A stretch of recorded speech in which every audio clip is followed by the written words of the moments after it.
Hi, welcome back.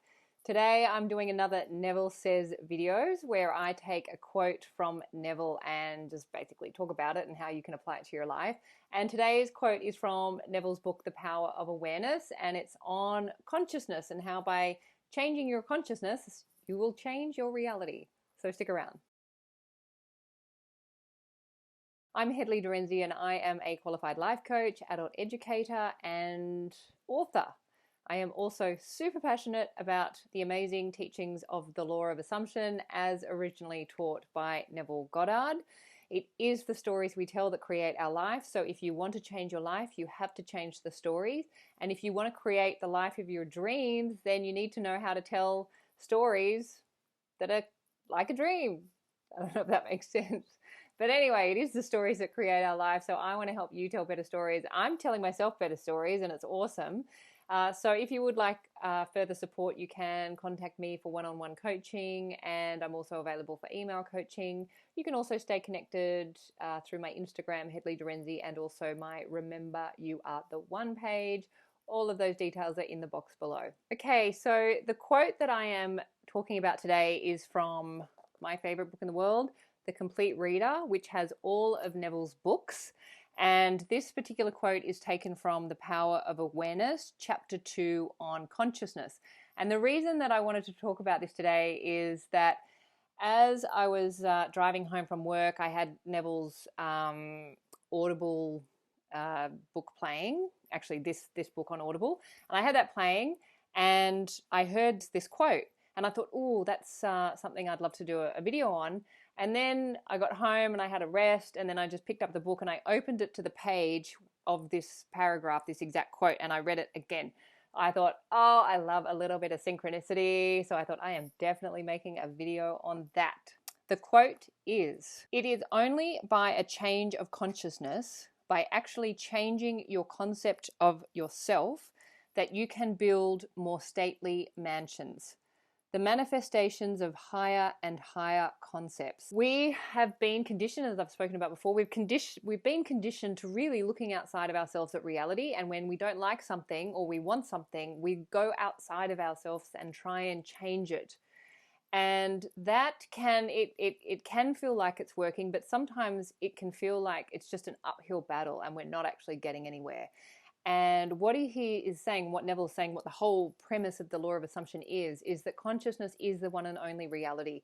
So when there is something outside of us that we want to change or we don't like, what we need to do is actually go within and to change the consciousness and bring it into alignment to what it is that we want to experience, and essentially take our awareness off the thing that we don't like and to place it on to the wish that we would like to experience or the desired outcome, and then persist with staying focused and conscious on that. And to do that, because often that's not in our reality, we need to engage the power of, as Neville would say, our beautiful human imagination. So when we're changing consciousness, because it's not in our reality, we have to engage the power of imagination. And all reality stems from imagination, which is why that is where our true power lies. And I was thinking, as I was listening to this on my way home today, I was thinking of an example, like a metaphor, as to how best to explain this concept. And the metaphor that I came up with was to imagine that you're seated at a table and in front of you are two plates of food. And on one side is your most favorite meal in the whole world, that if you were having your last meal, this would be it. This is your absolute favorite, cooked to perfection, has everything that you would want on that plate, smells incredible, looks amazing. Like, this is your ideal meal in front of you on this particular plate. And then on the other plate, you have another meal, and it is the most disgusting thing you've ever seen. It looks like slop. You don't even know what's in it. It looks disgusting. It smells disgusting. And it's got that sense kind of making you want to gag, like it's just foul.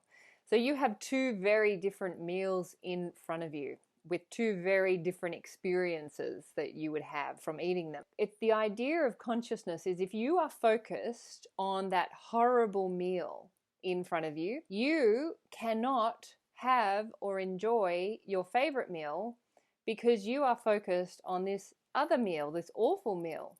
And as long as you are focused on this other meal, as long as this other meal, terrible meal, is consuming your consciousness, there is no way that you can have any other experience other than what this meal, the horrible meal, is going to give you.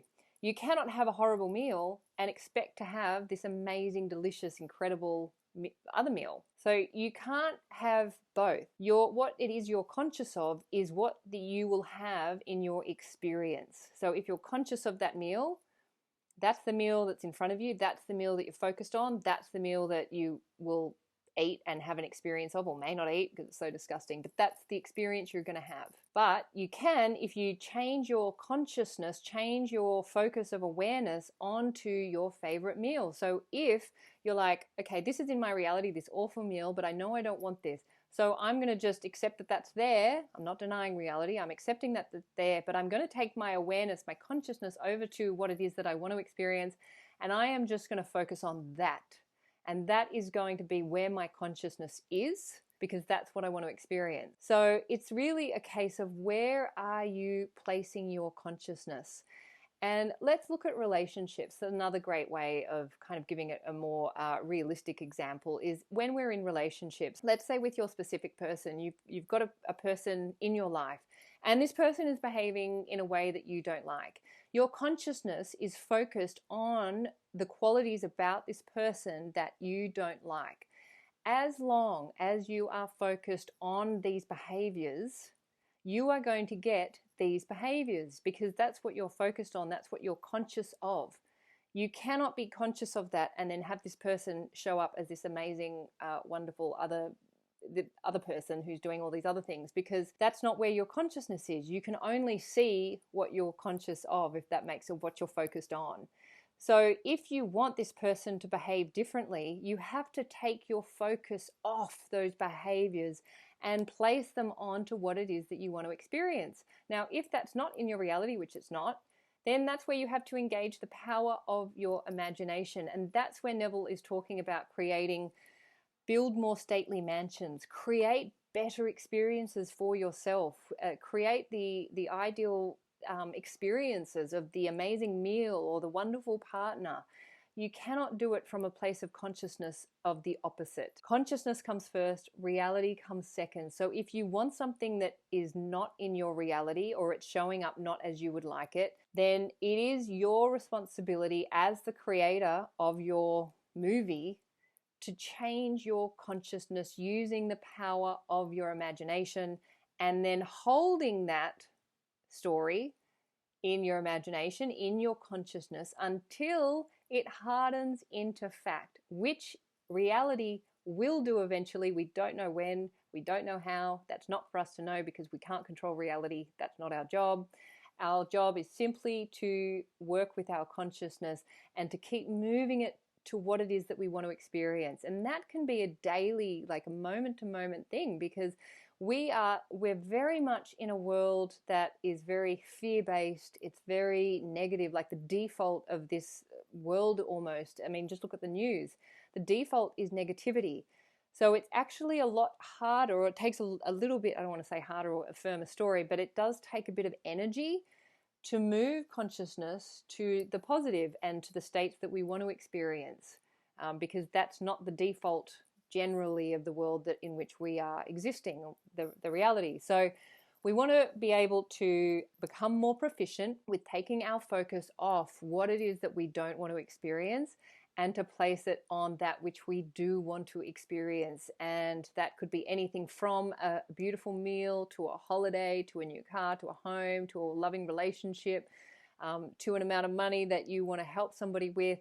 Whatever it is, you have to get there first in your consciousness, and then reality will catch up when that consciousness has become more real than the reality in which you're living and experiencing through your senses. Neville really bangs on about that, and I bang on about it because I'm doing these videos for myself as well. Like, I need daily reminders for myself, because this is a daily commitment to continually change consciousness and to change the stories that you're telling to get a different experience. And I know for myself, I really want to experience different things to what I have experienced in my past. And I know that the way to get there is through my consciousness and what I'm choosing to focus on and the stories that I'm telling myself. And, you know, when you've been telling yourself negative stories for a really long time, it can take a little bit of sort of energy and effort to keep moving those stories in the directions of what I want. But I've had enough experience with this to know that this is the way.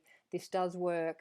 When you persist, reality will catch up to it, and good things will come when you decide that for yourself through your stories. So become conscious of what it is that you want and just stick to it and persist with it, and it will eventually harden into fact. So I hope this video has offered you some insights.